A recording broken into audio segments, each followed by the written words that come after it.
Iran, supplementary food goes January 25, says President Electoral Commission.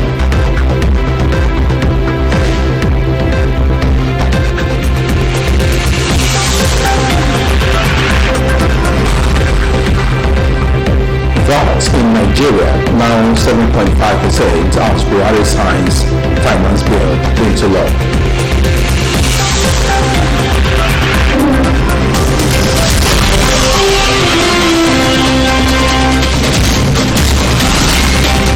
Table tennis. Nigeria battles orders for Tokyo's law in Portugal.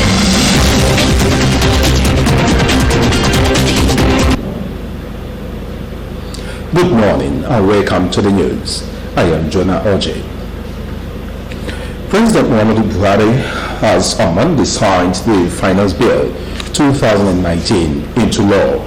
The president announced the development on his personal verified Twitter handle. The Nigeria's Finance Bill, which was submitted to the joint session of the National Assembly, along with the 2020 Appropriation Bill and proposed amendments to various tax laws in the country. The law is to amend Petroleum Profit Tax Act, Customs and Excise Traffic Act, Company Income Tax Act, Personal Income Tax Act, Value Added Tax, Stamp Duties Act, and Capital Gains Tax.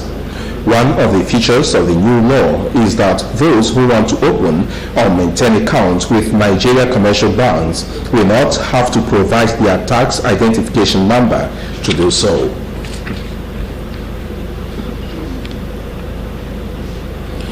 The Independent National Electoral Commission, INEC, has fixed January 25, 2020 for the court-ordered rerun and supplementary election in Imo State for the Okigwe Onimo Isianambano Federal Constituency. Similarly, elections in 18 polling units of Olu, Osun, Oru East Federal Constituency and 12 polling units of Njaba State constituencies will also hold same day. The State Resident Electoral Commissioner, Professor Francis Ezeonu, who disclosed this yesterday while addressing a stakeholders meeting on the elections in Owerri, also said that all the 18 polling units designated for supplementary elections in Olu, Osu, Oru East Federal Constituency in Olu Local Government Council area. He appealed to stakeholders and communities to help maintain the sanctity and security of all the centers designated for the exercise. The REC said that the Commission has completed the reconciliation of election results in the two constituencies where supplementary elections are scheduled to hold, stressing that for transparency, his office will share the data with the participating political parties. Answering some questions raised by the party officials, Professor Ezeonu said that the score of 0 will be recorded for any polling unit where the smart card reader is not used during the exercise.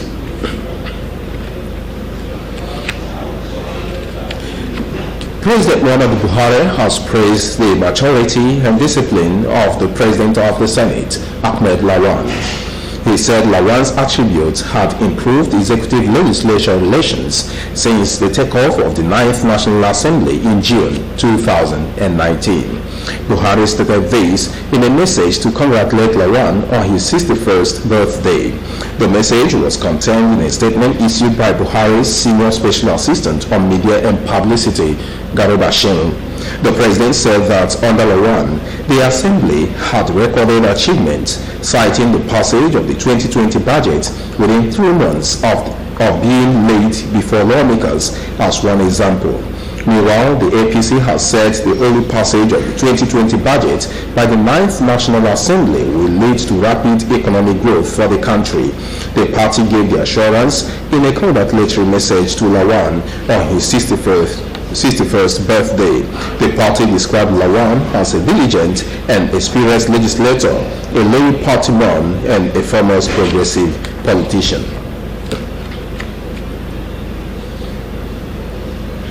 The Supreme Court on Monday suspended the hearing of the appeals of Governors Aminu Tambuwal of Sokoto and Abdullahi Ganduje of Kano State.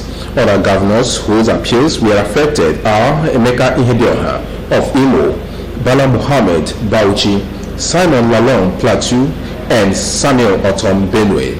The hearings were suspended over rowdiness in the court.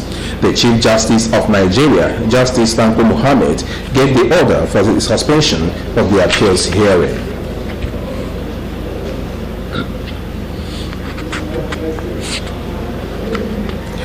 Justice Okun Abang of an Abuja Federal High Court on Monday overruled Abdul Rashid Mayina's plea to reject documented evidence presented against him.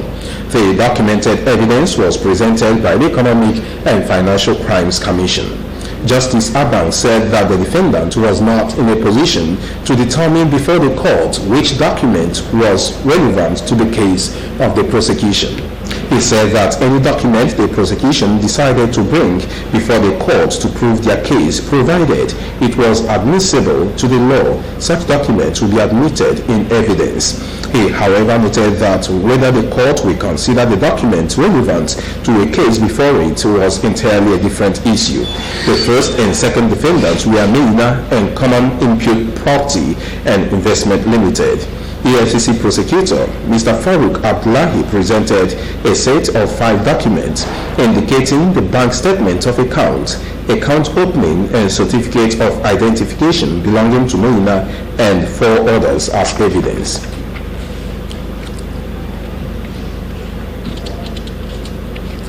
A federal high court in Lagos on Monday adjourned until February 11 the continuation of the trial of the president of the Nigeria Bar Association, Paul Usoro, charged with 1.4 billion naira fraud.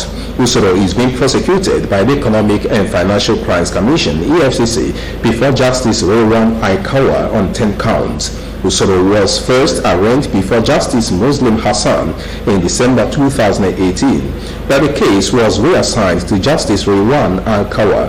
He had pleaded not guilty to the charges before Hassan. He also maintained his not guilty plea before Aikawa and was granted bail. The continuation of the trial, which was earlier fixed for Monday, has now been further adjourned to February 11, as Justice Aikawa did not sit. The trial will resume on the next date. Also mentioned in the charge is the incumbent governor of Akwa Ibom State, Emmanuel Odom, who is described as being currently constitutionally immune from prosecution. Others mentioned are the Akwa Ibom State Commissioner for Finance, Nseka Nkan, Accountant General of Akwa Ibom State, Mfong Udoma, the Akwa Ibom Attorney General, Uwe Timo Loko, and Margaret Ube. The aforementioned names were described in the charge as being at large. In the charge, the anti-graft agency alleged that the defendant committed the offense on November 14, 2016.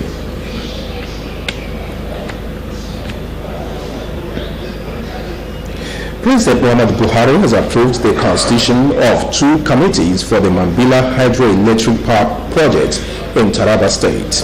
They are the Inter-Ministerial Steering Committee and Project Delivery Committee. The Minister of Power, Engineer Salim Maman, will chair the Inter-Ministerial Steering Committee. The Director in charge of renewable energy in the Federal Ministry of Power will head the Project Delivery Committee. The Minister's Special Advisor on Media, Mr. Aaron Aritmas, said that members of the steering committee are representatives of federal government agencies and Taraba State government. The statement also noted that the federal government agencies involved are Ministry of Water Resources, Environment, Finance, Budget and National Planning. Others are Works and Housing, Justice, Information and Culture, as well as Mines and Steel Development. The Federal Ministry of Power is expected to announce the dates for the inauguration of the committees soon.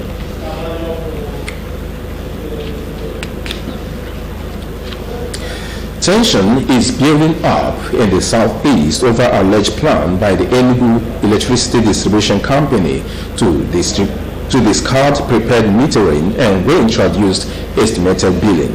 On Monday, scores of protesters to the development took to the streets of Omaba in Onitsha, condemning the act. They vowed to resist the development. They called on the federal government to intervene and save them from the stranglehold of a certain money bag who they accuse of ripping off the people of the area through the EEDC. John Lace of Southeast Extraction, under the urges of his one name, also warned the EEDC to desist from reintroducing estimated billing by decommissioning party prepaid meters to customers.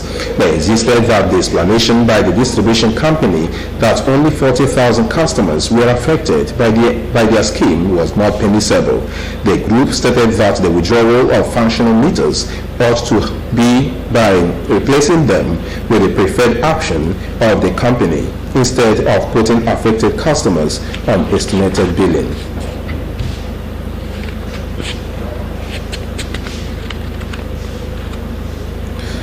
The Minister of Interior, Rauf Arebeshola, has blamed the porous borders for the proliferation of arms and influx of irregular migrants into the country. He threw his weight behind the closure of the land borders and tasked paramilitary agencies to do all that is necessary to ensure internal peace and security of the country. Arebeshola, who said this at a retreat organized by his ministry in Ilesha, Osun State on Saturday, stressed that the border closure by the federal government has greatly enhanced peace and security in the country. A statement by the Director of Press in the ministry, Mohammed Manga, on Sunday said that the minister advised the security agencies to articulate strategies that will promote collaboration and create the necessary synergy that can guarantee a safe and secure internal environment.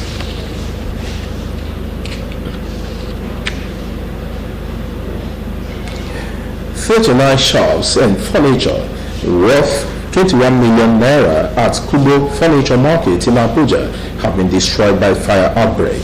Some of the affected furniture makers at the market said they were caught at about few minutes past 12 on Monday morning by the guards on duty about the venue. Chairman of the City Furniture Area, Austin Ono, who is also a victim, expressed shock over the incident. He regretted that most of the furniture burnt was given to them on contract by regular customers. Ono appealed to the Federal Capital Territory Administration, spirited individuals, and corporate organizations to come to their aid and support them. He also called on the government to help the furniture makers provide measures that will prevent fire incidents in the nearest future. According to him, despite efforts by the people around the area and the firefighters, they were not able to salvage the fire.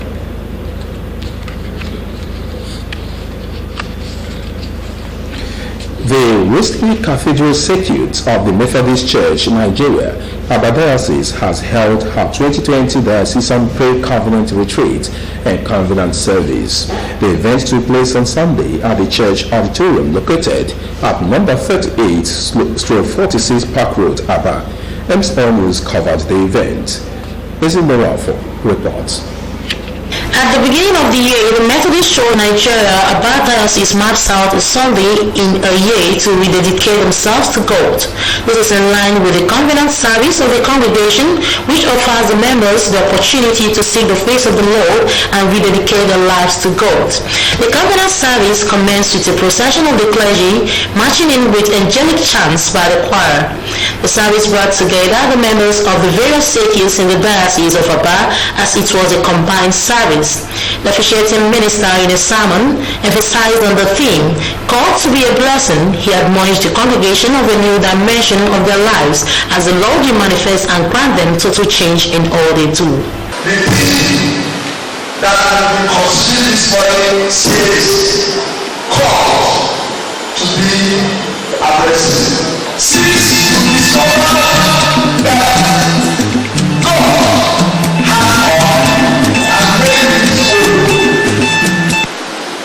change your life very well. There are a lot of things that is within you that has proven to be impossible. But let me very tell you that the year 2020 that carries many possibilities inside you shall going to make that possible.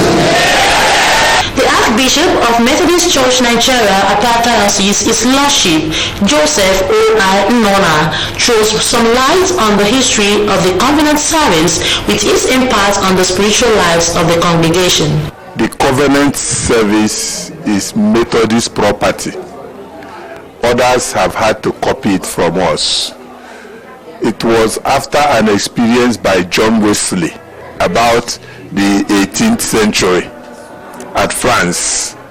He now had to talk to the people that there is a need for us to renew our faith and belief annually. It will also challenge us to do away with certain part of our character that perhaps could negate our faith. Some members of the congregation expressed their delight over the program while highlighting their goodwill message to the public. I feel very spiritually lifted. Today you have to renew your covenant with God, and I am very, very satisfied with what transpired in the service today. May we continue to ask God the grace, because we cannot abide with the covenant if the grace of God is not there. So we continue to ask for the grace, so that the grace of God will carry us through, so that we'll be able to keep the covenants we have renewed today.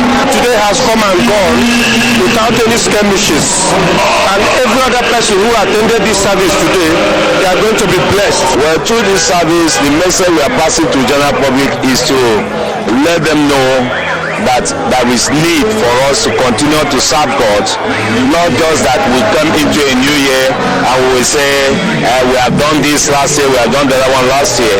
Since God has not finished with us, it is also clear and very important for us to know that we cannot finish with God. The 2020 Diocesan Pre-Covenant Retreat and Covenant Service also highlighted the need to get closer to God, not just at the beginning of the year, but at all times. It's in the one for MCL News.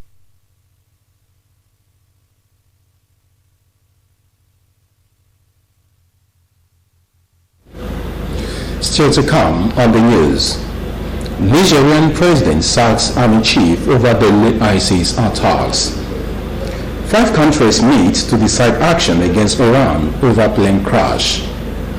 Table tennis. Nigeria battles others for Tokyo slots in Portugal. Details after the break. Stay tuned. Alright, I'll get back to you. Welcome.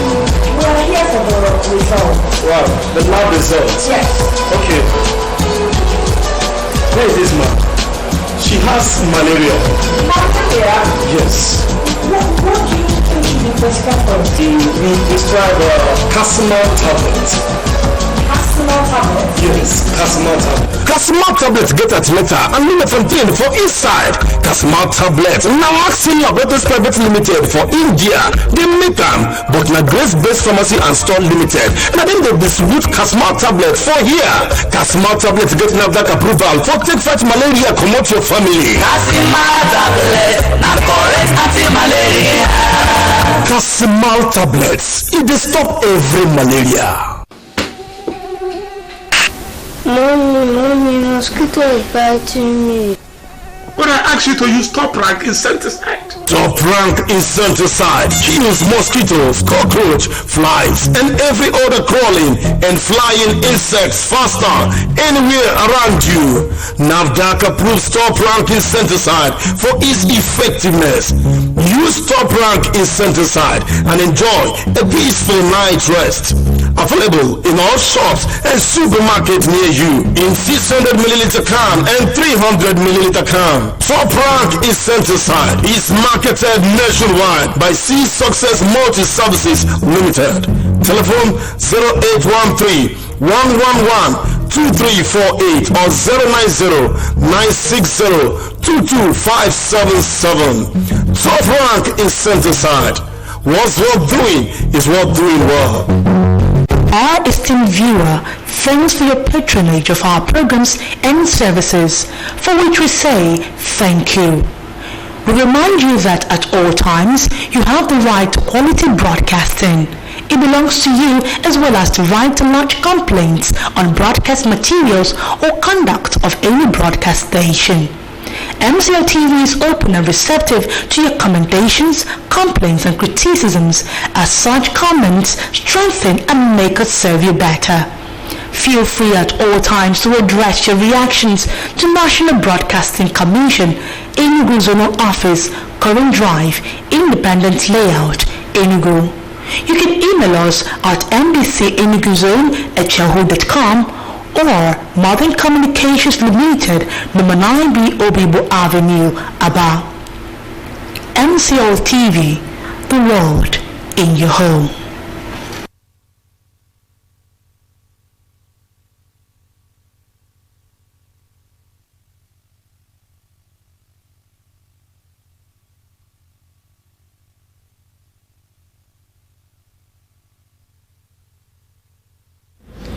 Welcome back. Nigerian President Muhammadu Issoufou has replaced the head of the country's army after two of the country's deadliest attacks killed at least 160 soldiers. Ahmed Mohamed led the army for over 2 years, a period marked by a steep rise in attacks by militants linked to Islamic State and Al-Qaeda. That attack came less than a month after another on an outpost that killed 71 soldiers and raised questions about Niger's ability to contain the spread of militant groups. The government announced that Salifu Modi, a major general, was appointed Mohammed's successor on Monday. Niger said it will launch a new military offensive against militants. Past campaigns have failed to curb violence in spite of the presence of French and American troops. Attacks in Niger have raised fourfold over the past year, killing more than 400 people, according to the Armed Conflict Location and Event Data Project. Military campaigns by armies in the Sahel have also been marred by human rights abuses, which analysts say have pushed some civilians into the arms of the militants.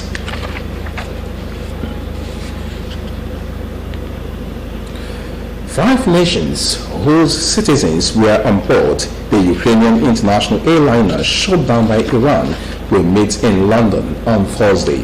The meeting is to discuss possible legal action. This was disclosed by Ukraine's Foreign Minister Vadim Prinstyko on Monday. Prinstyko said the countries will also discuss compensation and the investigation into the incident.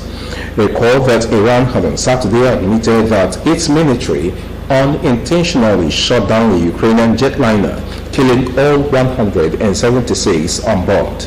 This was after Tehran had denied being responsible and kept the world in the dark for days.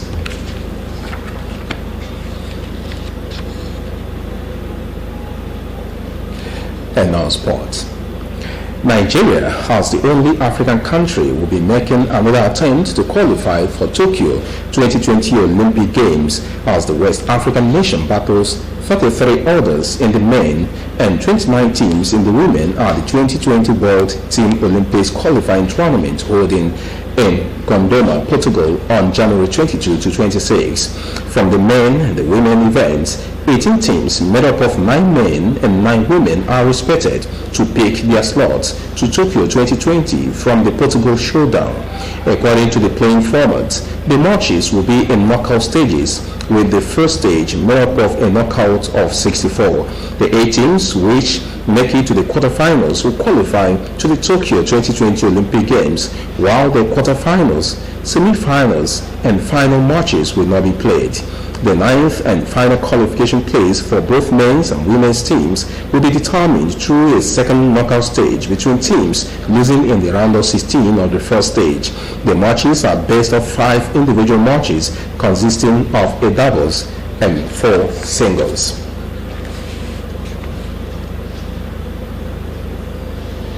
And to end the news this morning, a second look at the major stories.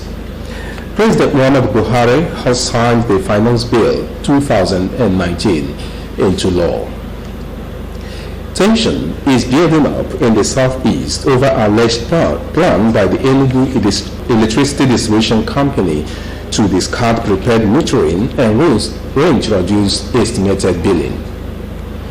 The Wesley Cathedral Circuit of the Methodist Church Nigeria, Aba Diocese, has held her 2020 diocesan pre-covenant retreat and covenant service. The event took place on Sunday at the church auditorium located at number 38/46 Park Road, Aba. Nigeria, as the only African country, will be making another attempt at qualifying for Tokyo 2020 Olympic Games, as the West African nation battles 33 others in the men and 29 teams in the women at the 2020 World Team Olympics qualifying tournament holding in Portugal. That was the news, and thanks for tuning in. I am Jonah Oche. Have a good morning.